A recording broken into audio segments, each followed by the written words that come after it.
It's not transphobia. We aren't afraid. We just don't want it around us. But why though? Because you're afraid. Afraid of the unknown. Humans very much fear what they don't understand, and when you grow up a certain way and you're used to certain binaries, it's hard for you to get your mind past those binaries because that's what you're used to. Certain kinds of people like things to be simple. They like good versus bad, boy, girl.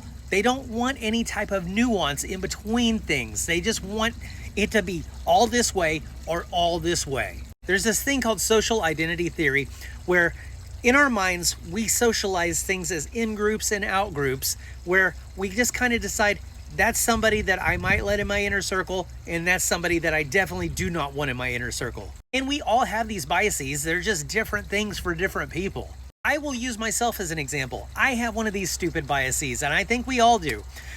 When I was growing up, my grandmother used to be very anti-tattoo. She used to say they're worn by the finest criminals everywhere.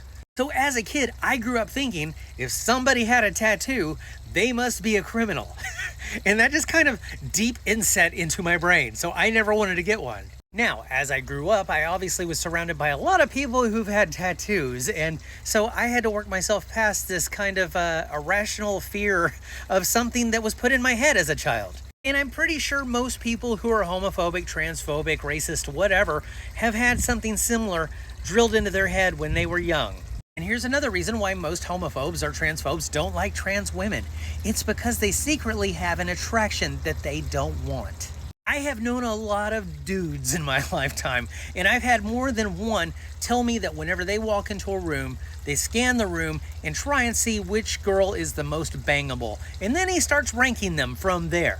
Now, if he would have found out that one of those girls had an extra Lego or two in her pants, then he probably would have been upset to some degree. Because unfortunately, there are too many guys out there that only see women and girls one of two ways. Am I attracted to them or am I not attracted to them? So whether they want to or not, when they see a trans woman, it puts them automatically into their ranking system and they don't like it because that means they might have some feelings that they don't want to deal with. So then we come up on trans misogyny, and yeah, that's a thing. Because a trans woman to them is not only a challenge to gender norms, but now it's a societal thing because they don't really value women either. And they can't understand why somebody would want to be a woman when they were already born with the premium privilege package. So all these add up to fear. Fear of the unknown, fear of the attraction, and you want to blame them for how you feel.